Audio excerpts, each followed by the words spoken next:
प्रिय भैया बहनों, आज हम सभी सामाजिक विषय में भूगोल का अध्ययन करेंगे। सामाजिक विषय के अंतर्गत भूगोल का अध्ययन करेंगे और भूगोल में पाठ 4 का अध्ययन करेंगे जिसका नाम है कृषि। कृषि इसके अंदर देखेंगे कि कौन कौन सी चीजें आती हैं। प्रिय भैया बहनों, हम एक उदाहरण से समझेंगे कृषि के कौन कौन से चरण होते हैं या जो उत्पाद होता है वह कितने चरणों से होकर के गुजरता है।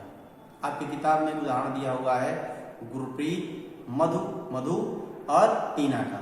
ये तीनों एक गांव से गुजर रहे थे। वहां उन लोगों ने एक किसान को खेत की जुताई करते हुए देखा। किसान ने उन लोगों से कहा कि वह गेहूं की बुआई करने जा रहा है। यानी किसान उन बच्चों से कहता है कि वो गेहूं की बुआई करने जा रहा है और मृदा को अधिक उपजाऊ बनाने के लिए वह अभी खाद डाल रहा है। उसने बच्चों से कहा कि गेहूं मंडी में अच्छी कीमत पर बिकेगा, जहां से उसे आटे में परिवर्तित करके कारखाने में डबल रोटी और बिस्किट बनाने के लिए ले जाया जाएगा। अब देखिए कितने चरणों से, पहले तो बुआई करने गया और फिर क्या हुआ, वो मंडी में उसको बेचने के लिए गया और तीसरा क्या है, कारखाने में गया और वहां से डबल रोटी या बिस्कुट तैयार होकर के आ गया।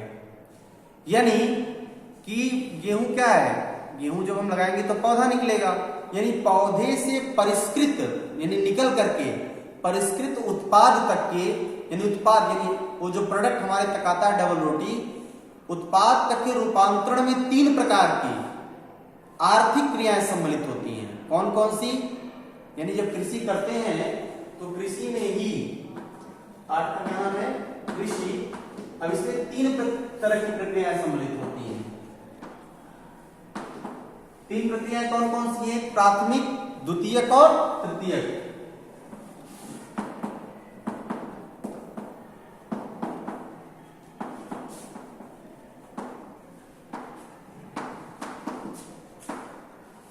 तीन तरह की क्रिया, प्राथमिक क्रिया, द्वितीय क्रिया और तृतीय क्रिया।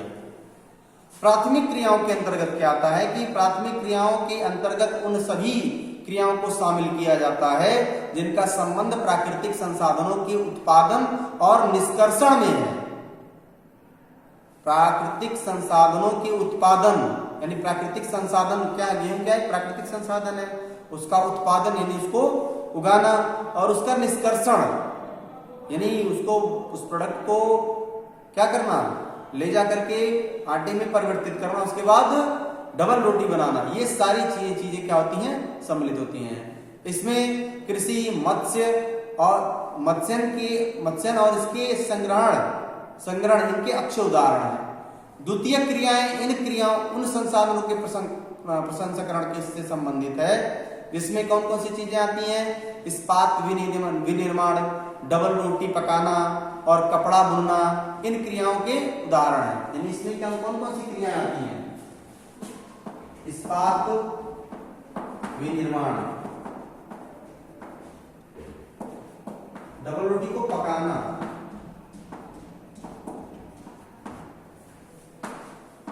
ठीक है।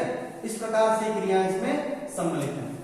ये द्वितीय क्रिया है। पहली क्रिया क्या है, पहली क्रिया में हम क्या करते हैं, संसाधनों के उत्पादन, इसका उत्पादन और निष्कर्षण दोनों होता है। निष्कर्षण का मतलब कि हमने बो करके गेहूं को निकाल दिया, ठीक है।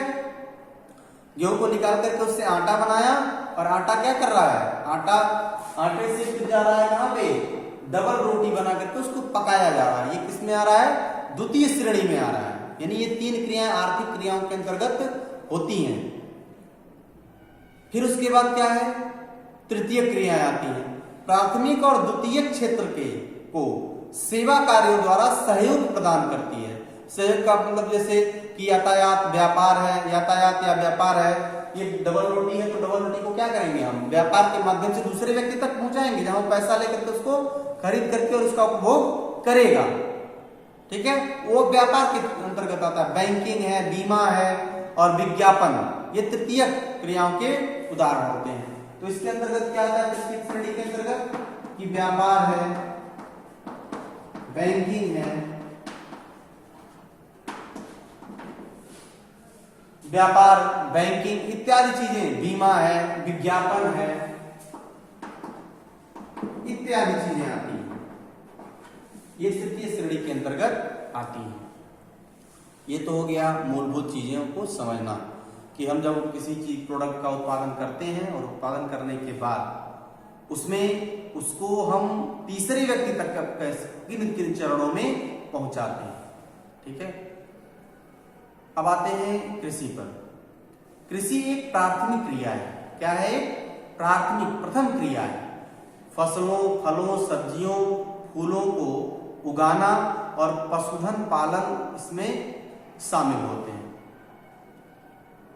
यानी प्रकृति से जो हमें चीजें प्राप्त होती हैं सीधे तौर पर, वह किसके अंतर्गत आती हैं?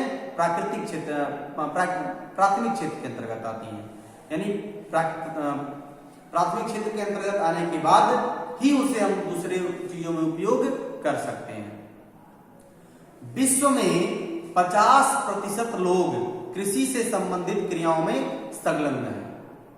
भारत की 2/3 जनसंख्या अब तक कृषि पर निर्भर है। अनुकूल स्थलाकृति, मृदा और जलवायु कृषि क्रियाकलाप के लिए अनिवार्य है। कृषि के लिए सबसे जरूरी जो एलिमेंट्स होते हैं, जो तत्व होते हैं, क्या है? तो इसके लिए अनुकूल मैदानी क्षेत्र होना चाहिए, स्थलाकृति होनी चाहिए, मृदा होनी चाहिए। पहाड़ी क्षेत्रों पे तो हम मैदानी क्षेत्रों जैसा काम कृषि तो कर नहीं सकते, इसलिए क्या कि अनुकूल स्थलाकृति होनी चाहिए। जलवायु के अनुरूप जिस भूमि पर फसलें उगाई जाती हैं कृषिगत भूमि कहलाती है। वो जिस भूमि पर हम फसलों को उगाते हैं या कृषि करते हैं उसको हम कौन सी भूमि कहेंगे? कृषिगत भूमि कहेंगे। आप मानचित्र में भी देख सकते हैं कि कृषि क्रियाकलाप विश्व के उन्हीं प्रदेशों में संकेंद्रित है जहां फसल उगाने के लिए उपयुक्त कारक विद्यमान उपस्थित है, तभी वो कृषि कर सकते हैं। अगली टॉपिक में हम चर्चा करेंगे कृषि तंत्र की। धन्यवाद।